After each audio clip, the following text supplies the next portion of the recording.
പലതരം ക്ഷേമ പെൻഷനുകൾ ഉണ്ടെന്നും അതിൽ ചിലത് മാത്രമാണ് 3 മാസം മുടങ്ങിയത്. ഉമ്മൻചാണ്ടി സർക്കാരിന്റെ അവസാന കാലത്ത് ക്ഷേമ പെൻഷനേ നൽകിയിട്ടില്ലെന്നും നിയമസഭയിൽ താൻ നൽകിയ മറുപടി വായിക്കേണ്ട പോലെ വായിച്ചിട്ടില്ലെന്നും എം സ്വരാജ് പറഞ്ഞു. എം സ്വരാജിന്റെ വാക്കുകളിലേക്കാണ് നമ്മൾ ആദ്യം. കേന്ദ്ര സർക്കാരിൻ്റെ വിഹിതം എന്ന് പറയുന്നത് ശരാശരി 200 രൂപയ്ക്കാണ് ചില പെൻഷൻ. എന്നാൽ വിരലിലെണ്ണാവുന്ന ചിലർ അർഹരായിട്ടുള്ള പ്രത്യേക പെൻഷന് ചിലപ്പോൾ കുറച്ച് കൂടുതൽ കൊടുക്കുന്നുണ്ടാവും. അതിന് ചിലപ്പോൾ ആ കാലത്ത് 1000 കിട്ടിയിട്ടുണ്ടാവും. അത് ഏതാനും 1000 പേർക്കുള്ള പെൻഷനാണ്. UDFിൻ്റെ കാലത്ത് 32 ലക്ഷം പേർക്കായിരുന്നു ഈ പെൻഷന് അർഹതയുള്ളതായി കണ്ടെത്തിയിരുന്നത്. എന്നിട്ട് അദ്ദേഹം പറയാൻ 2 പെൻഷനുള്ളവരെ അത് ഒഴിവാക്കി എണ്ണം വെട്ടിക്കുറച്ചു. ഇപ്പോൾ 62 ലക്ഷമാണ്. 60 ലക്ഷത്തിന് മുകളിലാണ്, ഏതാണ്ട് ഇരട്ടിയായി വന്നു. അപ്പോൾ ഇതിനെ സംബന്ധിച്ചെല്ലാം വിശദാംശങ്ങൾ എടുത്ത് പരിശോധിക്കാനുള്ള ആർജവം കാണിക്കുകയാണ് വേണ്ടത്. ഭാഗികമായി കാര്യങ്ങളെ അവതരിപ്പിക്കുന്നതും ബോധപൂർവം കളവ് പറയുന്നതും ജനാധിപത്യത്തെ ശക്തിപ്പെടുത്തില്ല. സത്യത്തിൻ്റെ വഴിയിലേക്ക് സാവധാനമെങ്കിലും കടന്നു വരൂ സഹോദരന്മാരെ എന്ന് പറയാൻ മാത്രമേ നമുക്ക് സാധിക്കൂ. ഉമ്മൻചാണ്ടി സർക്കാരിന്റെ കാലത്ത് മാസങ്ങളോളം പെൻഷൻ മുടങ്ങിയെന്ന് തെളിയിക്കാനായിരുന്നു പ്രതിപക്ഷത്തിന്റെ വെല്ലുവിളി. കൂടുതൽ വിവരങ്ങളുമായി ബെൻസൻ ബാബു നിലമ്പൂരിൽ നിന്ന് നമുക്ക് ചേരുന്നുണ്ട്. ബെൻസൻ, ഇപ്പോൾ KC വേണുഗോപാൽ ഉന്നയിച്ച ഒരു ആരോപണം, അതിനെ തുടർന്നായിരുന്നു കഴിഞ്ഞ ദിവസങ്ങളിലെയും ഇപ്പോഴും ഒക്കെ മണ്ഡലത്തിൽ നടക്കുന്ന ചർച്ചകൾ. എല്ലാ കൺവെൻഷനുകളിലും യോഗങ്ങളിലും ഒക്കെ ഇടതുമുന്നണി അക്കാര്യത്തിൽ വിശദീകരണവും നൽകി പോവുകയാണ്. ഇന്നിപ്പോൾ പെൻഷൻ ഗുണഭോക്താക്കളുടെയൊക്കെ ഈ സംരംഭകരുടെയൊക്കെ ഒരു കൺവെൻഷൻ വിളിച്ചിട്ടുണ്ട് ഇടതുപക്ഷം നിലമ്പൂരിൽ. അതിൻ്റെ കൂടി പശ്ചാത്തലത്തിലാണ് എം സ്വരാജിൻ്റെ ഈ പ്രതികരണം. അതും ഉമ്മൻചാണ്ടി സർക്കാരിൻ്റെ കാലത്തെ പെൻഷൻ നൽകലിനെ പോലും ചൂണ്ടിക്കാട്ടിക്കൊണ്ട്. എങ്ങനെ വിലയിരുത്താം ബെൻസൻ?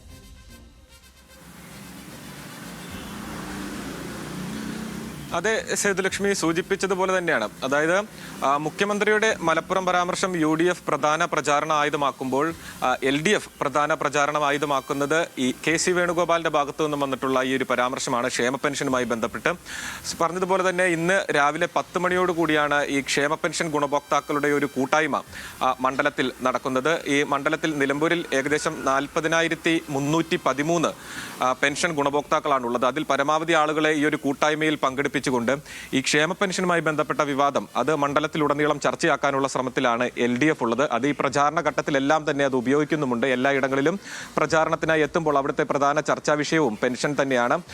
എല്ലാ ദിവസവും രാവിലെ നമ്മൾ സ്ഥാനാർത്ഥിയായി പോയി കാണുന്നു, അദ്ദേഹത്തിന്റെ പ്രതികരണം എടുക്കുന്നു. എല്ലാ പ്രതികരണങ്ങളിലും ക്ഷേമ പെൻഷനുമായി ബന്ധപ്പെട്ട കാര്യങ്ങൾ തന്നെയാണ് അവർ പങ്കുവെക്കുന്നത്. അത് UDFും സമാന രീതിയിൽ തന്നെ ക്ഷേമ പെൻഷനുമായി ബന്ധപ്പെട്ട പലതരത്തിലുള്ള ആരോപണങ്ങൾ ഉന്നയിക്കുമ്പോൾ അതിൽ കൃത്യമായിട്ടുള്ള മറുപടി LDFിന്റെ ഭാഗത്തു നിന്നും സ്ഥാനാർത്ഥിയുടെ ഭാഗത്തു നിന്നും ഉണ്ടാകുന്നുണ്ട്. അതായത് UDF ഭരണകാലത്ത് ഇത്തരത്തിൽ 13 മാസത്തോളം ക്ഷേമ പെൻഷനുകൾ മുടങ്ങിയിരുന്നു എന്ന് തെളിയിച്ചാൽ സ്ഥാനങ്ങൾ മാറാമെന്നടക്കമുള്ള പലതരത്തിലുള്ള ആരോപണങ്ങൾ പലരുടെയും ഭാഗത്തു നിന്ന് അല്ലെങ്കിൽ അഭിപ്രായങ്ങൾ പലരുടെയും ഭാഗത്തു നിന്ന് ഉയർന്നു വന്നിരുന്നപ്പോൾ അതിനുള്ള മറുപടിയായിട്ടാണ് ഇന്ന് രാവിലെ LDF സ്ഥാനാർത്ഥിയായിട്ടുള്ള സ്വരാജ് ഇത്തരത്തിൽ ഈ പെൻഷൻ മുടങ്ങിയതുമായി ബന്ധപ്പെട്ടിട്ടുള്ള കാര്യങ്ങൾ അത് ഏത് തരത്തിലാണ് പെൻഷൻ മുടങ്ങിയിരുന്നത്, UDF ഭരണകാലത്ത് പ്രത്യേകിച്ച് ഉമ്മൻചാണ്ടി സർക്കാരിന്റെ കാലത്ത് അന്ന് എത്ര നാൾ ഈ പെൻഷൻ മുടങ്ങിയിരുന്നു എന്ന കാര്യങ്ങളിലെല്ലാം ഒരു വ്യക്തത വരുത്തിയിട്ടുള്ളത്. സൂചിപ്പിച്ചതുപോലെ തന്നെ മണ്ഡലത്തിലുടനീളം ഈ പ്രചാരണ ഘട്ടത്തിൽ ഈ പെൻഷനുമായി ബന്ധപ്പെട്ട വിവാദങ്ങൾ അത് അല്ലെങ്കിൽ ആ ചർച്ചകൾ മുൻപോട്ട് കൊണ്ടുപോകാൻ തന്നെയാണ് LDFിന്റെ തീരുമാനം. അതിന്റെ ഭാഗമായി തന്നെയാണ് ഇന്ന് KSKTയുടെ നേതൃത്വത്തിൽ ഇത്തരത്തിലൊരു പെൻഷൻ ഗുണഭോക്താക്കളുടെ ഒരു കൂട്ടായ്മ സംഘടിപ്പിച്ചിട്ടുള്ളത്. അതിൽ പരമാവധി ആളുകളെ പങ്കെടുപ്പിക്കാനുള്ള ശ്രമം LDFിന്റെ ഭാഗത്തു നിന്നുണ്ടാകുന്നുണ്ട്. PB അംഗം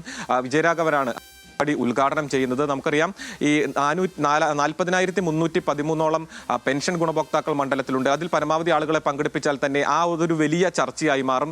ഈ തിരഞ്ഞെടുപ്പിൽ അതൊരു പ്രധാന ചർച്ചാ വിഷയമാക്കി തന്നെ മുൻപോട്ട് കൊണ്ടുപോകാനുള്ള ശ്രമം അത് അവരുടെ LDFിന്റെ ഭാഗത്തുനിന്ന് ഉണ്ടാക്കുന്നുണ്ട്. അതിൽ പ്രധാനപ്പെട്ട കാരണം UDF ഉന്നയിക്കുന്ന അല്ലെങ്കിൽ UDF പ്രധാന പ്രചാരണ ആയുധമാക്കിയിട്ടുള്ള മലപ്പുറം പരാമർശം, മുഖ്യമന്ത്രിയുടെ മലപ്പുറം പരാമർശം, അതിൽ കൂടുതൽ മറുപടികൾ പറഞ്ഞ് മുൻപോട്ട് പോയി കഴിഞ്ഞാൽ അത് ഗുണകരമാകില്ല എന്നൊരു കണ്ടെത്തൽ അല്ലെങ്കിൽ അത്തരത്തിലൊരു നിഗമനം LDF ക്യാമ്പിലുണ്ട്. അതുകൊണ്ട് തന്നെയാണ് KC വേണുഗോപാലിന്റെ ഭാഗത്ത് നിന്ന് വന്നിട്ടുള്ള ആ ഒരു പരാമർശം പിന്നീട് അത് VD സതീശൻ അടക്കം ഏറ്റുപിടിക്കുകയും UDF ക്യാമ്പ് ഒട്ടുമൊത്തമായി ഈ പെൻഷൻ വിവാദം ഏറ്റുപിടിക്കുകയും ചെയ്യുന്ന ഒരു സാഹചര്യം ഉണ്ടായിരുന്നു. അപ്പോൾ അതിൽ കൃത്യമായി ഉത്തരം പറഞ്ഞ് ആ ആളുകളെ കൃത്യമായി എടുത്തുകൊണ്ട് അല്ലെങ്കിൽ പെൻഷൻ ഗുണഭോക്താക്കളായിട്ടുള്ള ആളുകളെ കൃത്യമായി കയ്യിലെടുത്തുകൊണ്ട് ഈ ഒരു ഇലക്ഷൻ പ്രചാരണം മുൻപോട്ട് കൊണ്ടുപോകാൻ തന്നെയാണ് LDFിന്റെ തീരുമാനം. അതിന്റെ ഭാഗമായിട്ടാണ് ഇത്തരം പ്രവർത്തനങ്ങൾ അല്ലെങ്കിൽ ഈ കൂട്ടായ്മകൾ അടക്കമുള്ളവ സംഘടിപ്പിക്കുന്നത്. വരും ദിവസങ്ങളിലും ഈ പ്രചാരണ ഘട്ടത്തിലെല്ലാം തന്നെ ഇത് ചർച്ചയാകും.